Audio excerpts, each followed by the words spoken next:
எதிர்க்கட்சித் தலைவர் எடப்பாடி பழனிசாமி திமுக ஆட்சியில் நடைபெற்ற பல்வேறு சீர்கேடுகள் குறித்து சமூக வலைதளத்தில் அறிக்கை ஒன்றை வெளியிட்டுள்ளார்.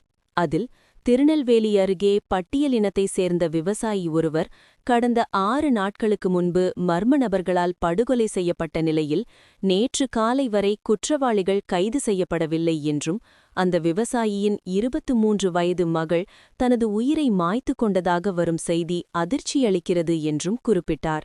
உறவினர்கள் தொடர் போராட்டத்தில் ஈடுபட 3 பேர் இந்த வழக்கில் கைது செய்யப்பட்டுள்ளதாக காவல்துறை தரப்பில் செய்தி வெளியிடப்பட்டுள்ளது. கடந்த 5 ஆண்டுகளில் திமுக ஆட்சி தமிழ்நாட்டை நிறுத்தியுள்ள இடம் இதுதான் என்று கடுமையாக சாடியுள்ளார்.